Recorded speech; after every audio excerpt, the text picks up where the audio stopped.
Alright guys, so over on the JP version of the game, we have this really cool Singularity Repair Support campaign, and this is really good for anybody that wants to jump into JP, like, right now. I know it's been a little bit, and I did not cover this when it initially dropped, but we've had, like, a scramble going on the NA version of the game, and I thought that was a little bit more of a pressing matter, but if you want to get into JP, this campaign is kind of like designed to push you through part 1 as fast as possible. And so we're going to talk about all of that in today's video. And I also wanted to go over some of the potential servants that might be coming out on Raid Up, because as you can see right here, it looks like they're cycling through 6 servants per singularity, and they're kind of bringing them back. Now, they didn't bring back another limited servant for, the second singularity. They brought back Waver, who might as well be a limited servant at this point with how good he is, but they did bring back Jalter. So this has been like kind of interesting. I kind of wanted to speculate on this a little bit and also just talk about some of the other little goodies you get from the campaign. But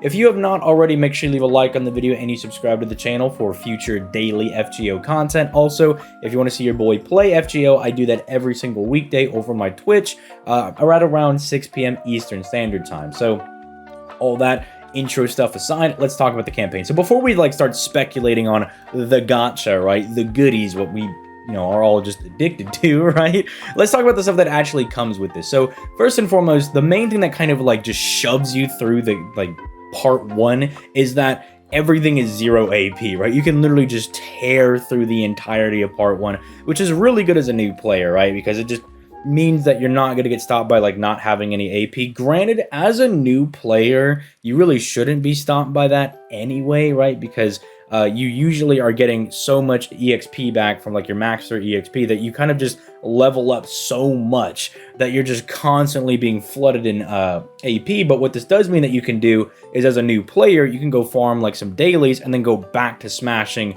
part 1, right? So it kind of doesn't cause those two things to be fighting against each other, right? So you can get EXP cards while also mowing down the story, right? That's really good.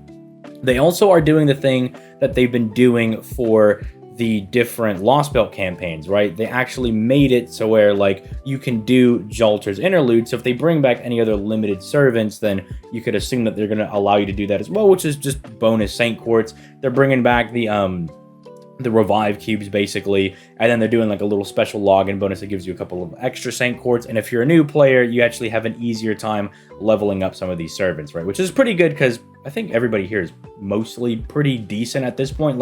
Even people like Boudica have gotten enough buffs that they're still kind of playable. So that's all for the actual campaign. But I wanted to bring up this. So I've compiled, as you guys can see in this little notepad right now, pretty much every servant that I think could return. I had to think long and hard about every random servant that ever came back, and I didn't want to do too much mental gymnastics trying to cut it down to 6. I thought instead it'd be better for me to actually just show you everybody that should be there, and then we can kind of speculate on who might actually show up. Some of these are Merlin coming back for Babylonia. I don't think that's very probable, right?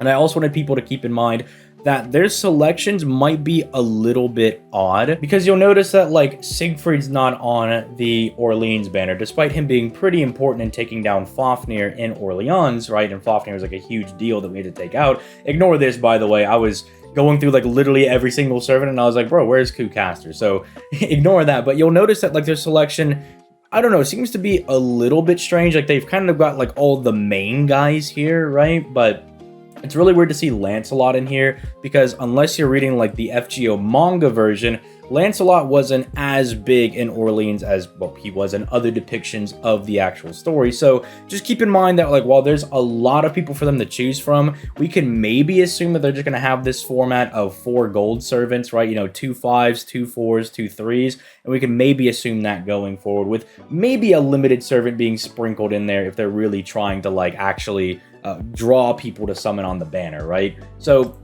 first and foremost, when you go to Okianus, there's quite a lot of people there, surprisingly. And I don't know, an ideal dream banner for me would be obviously they're going to probably bring back Drake and Artemis. They're really the only 2 5-star servants that appear in Okianus. But then when it comes to the 4 stars, ideally, I would probably like to see like Atalanta and Hercules. They're probably the most viable servants. You know, Atalanta's a really good looper, and Hercules is a really strong survival servant. But I can't help but feel that they might not just like splash in Medea Lily or Anne and Mary, right? Because they threw Steno in here. And now I'm like a guy that will always tell you that, like, well, Steno's not as bad as she used to be year 1. She's still not exactly great, right? Like, she has an NP1 a loop, but it's Buster, and it doesn't do like any damage anyway. It's like super weird. I don't know why they were like, yeah, you know what, it's a good idea, Buster support NP. I have no idea what they were thinking, what kind of crack DW is on when they thought of that, but still, I feel like maybe we could get a little lucky, and it's like maybe it's Medea, Lily, and Herc, because, you know, they're on like Jason's, you know, they're part of the Argonauts, right, which are like really important towards the very end of Okianus.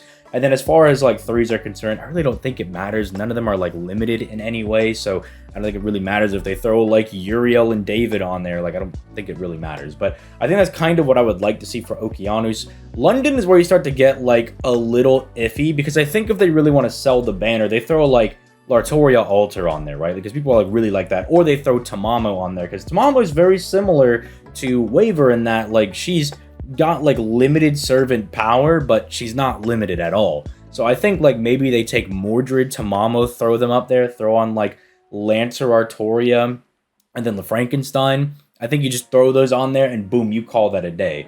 Because Kentoki, I'm not sure if they want to have him take the slot of someone like Tamamo. They might, but Kentoki and Tamamo, granted, did appear at the very end of London to like throw hands with Tesla for like 2.5 seconds. But I definitely think you could expect Mordred and Frankenstein, because they're both like pretty important for the entirety of London. Like, you pretty much have them the entire time. And then maybe you'll get like Hyde and Parasussi or Babbage, one of them. Mephisto's only there for like 2.5 seconds as well at the beginning, so it's like, I don't think he'll probably take the 3-star slot, right? I don't expect him to do that.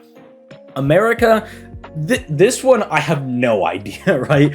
This one I have no idea, because look at this. Look at how ridiculous this is. Look how many servants on here are like just shoved into America. Like, 4 stars, it's like it could be anybody's guess. I would expect Rama to be one of them, but then I don't know, they throw in Helena or Edison. Fion like appears with Diarmuid like a couple of times in the story, and they're like hunting your the main party down. So who knows what they're doing for those guys, right? Again, would expect like Rama plus Edison probably.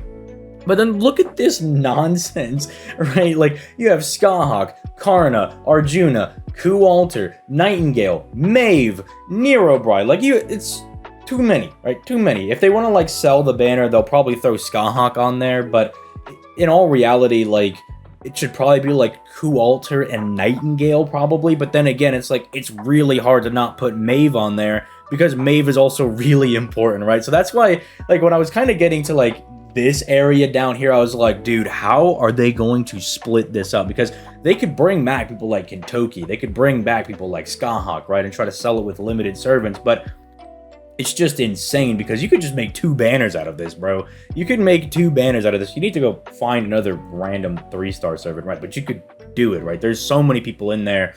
Personally, I would like to see Ku Alter go on Raid Up, because I would like to get him on JP. He's one of my favorite Fate characters of all time, so I would hope I could snag him, but dude, who actually knows?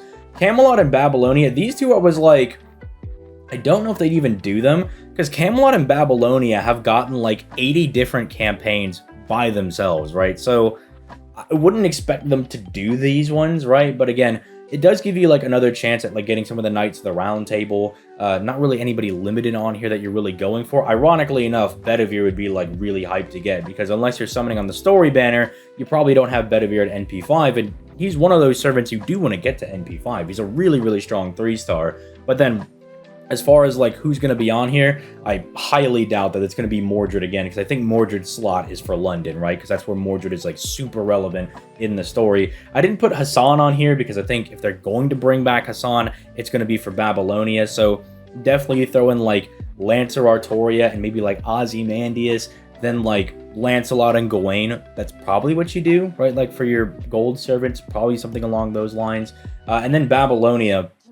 Dude, I have Gilgamesh both here because Caster Gilgamesh is there for like most of the story, but then Archer Guild comes in out of nowhere and just obliterates Tiamat. So realistically, they could throw Gilgamesh on there. Like, this is another one like America. It's complete crapshoot about like who they're gonna throw on there. Because I say, oh, probably not Merlin. They might. I don't know. This campaign is designed to help out newer players. They threw Waver on here, right?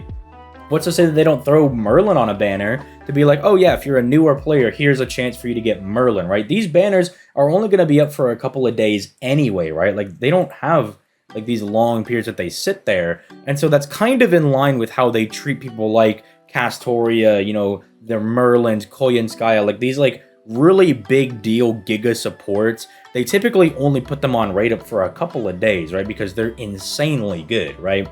And it adds more like quote-unquote value to them. It's like, oh, not only do you need them to do like all the insane setups, but they're also only there for like 5 days, right? So it kind of gives you that like, what is it, like false scarcity or something like that. So who knows what they're going to do for that. I would say probably not, but again, could happen. I'd like to hear you guys' thoughts in the comments down below of if you're going to pick up JP and kind of start hopping into it. If you want to play JP, you could download something like APK Pure that allows you to get into like JPFGO. You could download like TapTap. There's like a million different apps that'll let you do it. So I want to hear if anybody is like intrigued enough by this to be like, oh, this will be really cool. I might be able to pick up some really strong servants. And I'm glad I at least got this out on the 2nd, I believe is when this should be going up, because this banner leaves on the 4th. And you know, realistically, if you summon on the Waver banner, you can pick a different 5-star, right? From like finishing the tutorial, like finishing to Fuyuki. So like if you want someone like Mordred, for instance, or like Drake or someone, right? You could pick them and then like summoning Get Waver, right? Now I would recommend you summoning Get Waver first to make sure you got him, but then you get to like summon for Waver, then pick Tamamo, right? Like, and then you're super stacked to start out, because you know, even though you don't have Castoria, Tamamo Waver is still an insane like art setup that kind of still goes hard to this day. It's just, you know, Castoria lets you do a whole bunch of like nonsense because she's got like 80 different effects on all of her skills and her NP. But still, I think this is a really good time to pick up JP. If you want to start JP, now is a really, really strong time to go ahead and do it. Yeah, they're going to be going until the 30th here, so, like, I think it's very likely that in, like, the next day or two, we see, like, the next banner get announced, right? And that's going to keep going after, like, each and every one of these, right? Unless they do some weird delay thing where they're like, all right, boom, here's the, like, first one, here's, like, Orleans, and then Septum, and then we, like, wait a week, and then here's, like, London and America, and then we wait another week, and then, boom, then we do, Camelot and Babylonia. I don't think that's very likely, but they might do it. I don't know. But with all that being said, I'm going to go ahead and get out of here. You guys have yourselves a nice day, and I will catch you guys in the next video.